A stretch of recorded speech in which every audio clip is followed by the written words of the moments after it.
and God bless. I'm Shar, and you're watching my channel. For future contents about faith, marriage, parenting, and of course hair, please subscribe to my channel. God bless. All right, so today is a more serious conversation that I've been thinking about, been praying about, and I took time to read my Bible to discuss this matter with you guys. But I was watching the Pray in Jesus' Name program on, I want to say The Word or Inspiration Network, one of those Christian faith networks. And I think it's my first time watching it. And they brought up some topics of discussion, and it may be an old broadcasting, because when I did my research, I ran across some old documents, some old conversations about the Johnson Amendment. And if you don't know, Johnson is the president that was in office after Kennedy. And what he did was he made an amendment to prevent any charity, nonprofit, church, religion affiliated science project type facility, any of those facilities from mentioning or attempt to manipulate, or I don't want to say manipulate, because it just to persuade in favor of a specific government body or party is the goal, to just keep government from being mentioned on the pulpit and not saying or doing anything that will persuade people towards a specific party. Now, this to me says one of two things. One, that obviously we see that the religious body has a great influence on people, and they are aware of that. Now, the amendment is still established. It has not been removed. However, Donald Trump in 2017 exclaimed or suggested that he had the power or authority to make sure it's not enforced. And it seems to be accurate. But I would mention that for anyone with common sense, it wasn't really enforced anyway. No one took that serious. The pastor still stood up and said how they felt about different presidents and government parties and mayors and officials and things of that nature. It never really stopped anyone from having an opinion. But the obvious, which is I'm trying to figure out how did it even become a thing anyway, because our First Amendment gives us the freedom of speech. That's the freedom to express ourselves through what we say, campaigning, buttons, shirts, all of that. But I would say that what came to me as I heard that and as I was driven to my word is the anti-Christ spirit. Meaning anything that is against Christ and his teaching. And the world is slowly shifting in that way. And it's not just a matter of the world doing this, because the world has been doing this forever. But our government is shifting or adjusting itself in this form and fashion as well. If you have not noticed all the things and changes that are occurring around our schools, involving teaching or having a program to discuss the LBGT community and the origin of it, giving children the choice to check off on a paper what they actually want to go by as far as their sex, whether it's male or female, things of that nature. And it's one of those things I'm like, we have to wake up and pay attention, because literally these small changes are leading to the end of the world, the day or the coming of God. Because if you think for 1 second that God is going to allow or let who he created tell him that he created them wrong, because this is what we do when we change our eye color, when we change our hair color, when we get surgery on our bodies, we're literally telling our creator, hello, you did this wrong, let me do this. And the Bible does say everything in moderation, right? What moderation is it specifying though? Like, what is it talking about? And it's clear that it's discussing things that you can put on and take off, like glasses, earrings, jewelry, piercings, tattoos. These are things that the Bible is discussing when it says in moderation. Things that you can put on and take off, like how tight your shirt is, how long, how wide, how if to wear shorts, to wear pants. That is what the Bible is speaking on. And I'll even go as far to say moderation wise, as in, because a lot of people have this thing that they say, oh, women aren't supposed to dress as men. But we have to be careful with that too, because, in the Bible days, men and women just wore like a covering in general, like this shawl type covering. And in most of the historic pictures and things that I viewed, you can't really tell the difference between, okay, that's what a woman's supposed to wear and that's what a man's supposed to wear, besides a head covering. From the pictures that depict historical figures of Jesus' time, they always show women covering their head. That was a sure way to say, all right, that's a woman. But that's another story.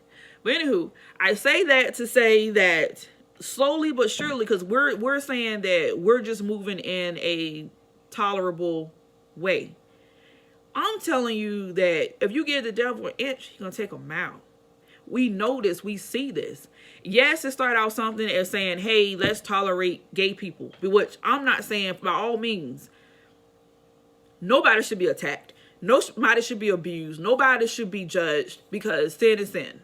But I would make it clear that there's a distinct difference between someone, I have to buy $30 in lottery tickets every Friday, versus someone who, I think I'll play $2 today, and then next week don't pay anything, and then 3 weeks later they come back and they get $5 worth. That's the difference. Like someone who makes a habit of doing what they knowingly is wrong, versus someone who mishaps or dabble in the thing every now and again. That's the difference. And I will say this, gambling is just as big of a sin. A practice of gambling is just as equivalent to someone practicing homosexuality. But again, those two are not my points of figures. What I'm saying to you today is that if we're not careful, the government, which is very evident, or particularly a certain party, is very evident in going towards the direction of the Antichrist, which means going against everything God stands for. God is not for abortion. He never said anywhere in this Bible that it's okay for you to take life into your own matters. God literally calls that murder. Murder is a commandment. It is wrong. It is wrong for you to kill something that you did not put in you. God caused you to have sex and get pregnant. Not saying he caused the act of sin, but he gave you the means to do so. We have control over whether we impartate in the act or not. So that's just responsibility. If you lay down with somebody to have fun or to enjoy yourself and the result is pregnancy, you take care of that. You don't take matters in your own hands and kill the child that has not even had a chance to be born. I look at it this way. This child that I'm carrying could very well be the next president, or the next doctor to find a closer cure for cancer, or the next one to discover a means or galaxy somewhere. Like, we don't know. We don't know. But why would we kill it before even giving it a chance to say hi? Anywho, but again, all the government parties and the bodies are aiming towards allowing all the things that the Bible is against. That is the spirit of the Antichrist. It's literally a spirit of going against everything God stands for and what he's trying to do through Christ. That's simple. And we have to be careful, because yes, it does appear that, all right, can't nobody come in my church and tell me what to do. But even so, because I literally been in a church, a couple church services where a government or participating campaign official was allowed to come into the church and speak. Now, I personally say that's a bit much. we want to be careful not to take away from God, right? Right? We come to church for God, right? We don't come to party. We don't come to club. We don't come to fornicate or gamble. Because if you remember in the Bible, when Jesus came in that temple and he knocked the table over, he said, you're making my Father's house a house of thieves. You're turning into a show, into an entertainment center. And that's what we do when we have plate purchases and selling jewelry and pocketbooks. That's not what the church was for. It never was, and it never will be. And we have to be careful not to take the attention away from God, because people come to church because they hurt, they're confused, they're battling something, they're sick. They need a word from God. That's what's supposed to go down in church, not everything else. So I will say, I do not agree with government bodies coming to churches to make a statement or to make a point, because one or two things can come out your mouth. Either you're going to elevate yourself in the house of God, or you're going to demote your opponent, which means talking bad or speaking against them. And usually that person obviously is not present, right? Is that okay to do in church? No, it's not.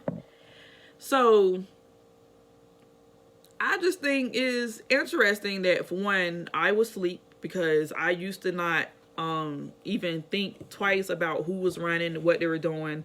I will admit, I was very ignorant. My vote was based on emotion. And I'm saying to you now that I'm about to seriously make some evaluations, some changes about how I go about thinking about the government and what they're doing and what they're saying. Because you can say, okay, I have the choice not to vote. That is true. They say voting, not voting is voting. I don't agree with that at all. Because if that was the case, it would be made a point to, let's say there were two people running for president, right? Two finals.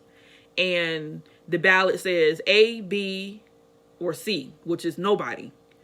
This will mean that if there was any vote in the nobody, or let's say 5% of the voting poll voted for nobody, that will cause for the government to say, all right, we have to reevaluate this thing and we have to find someone else to fulfill the shoe or the missing gap between the link of the people of who is liking and disliking who's running up, right?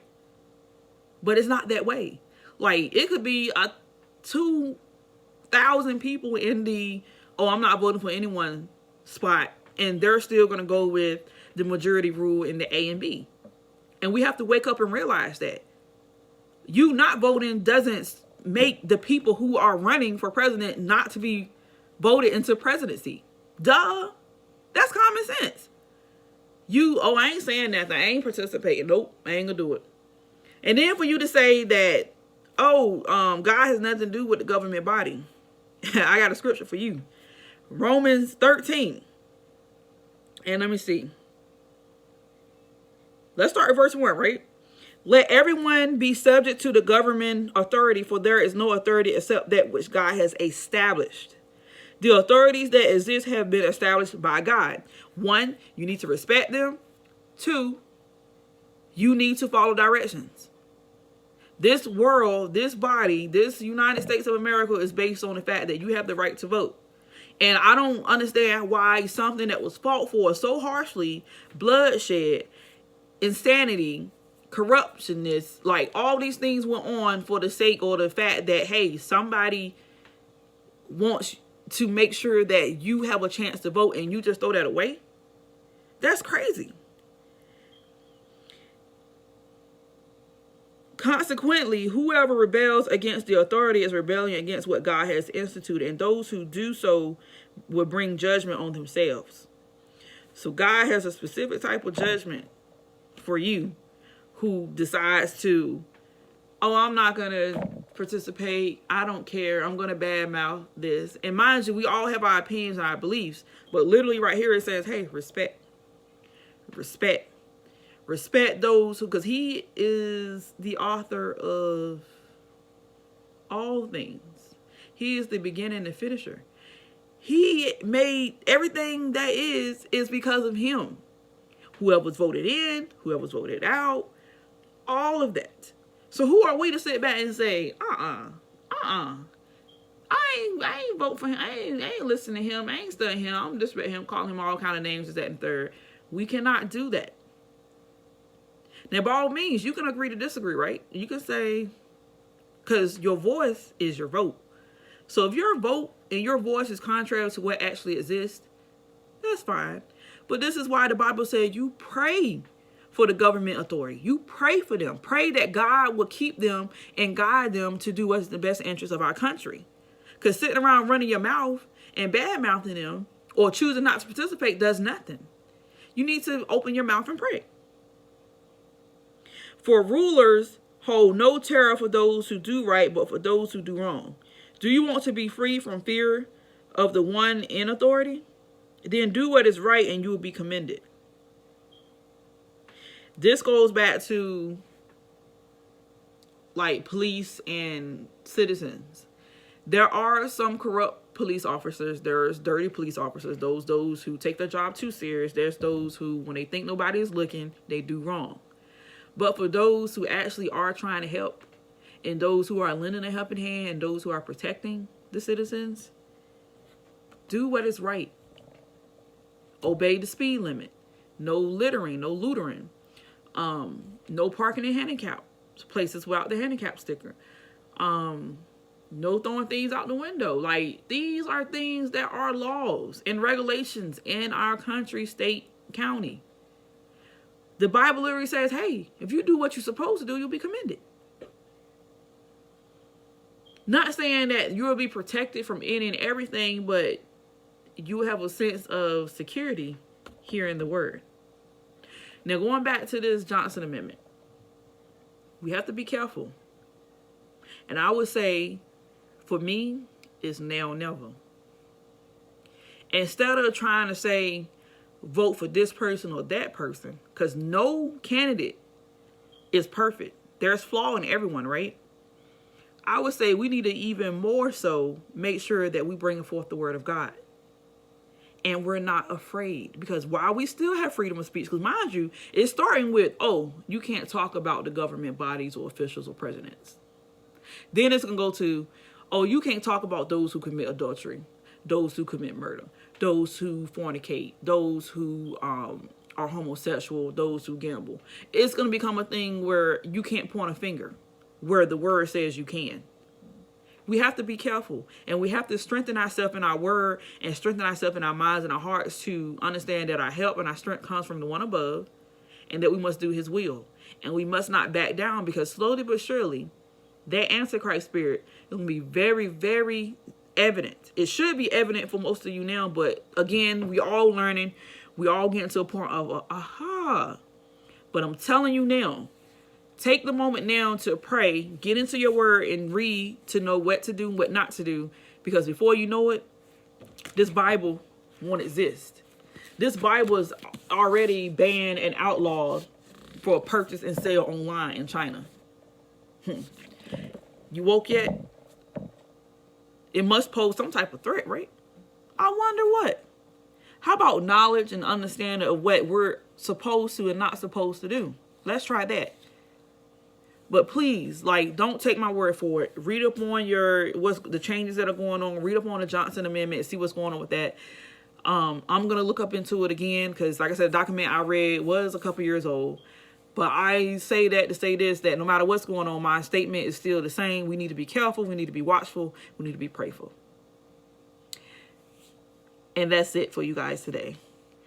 Please subscribe, comment below. I'm interested in hearing your feedback, your opinions about the Johnson Amendment, about being able to speak about political parties in the church. I want to hear all of it. Drop it down in the comment section below. God bless.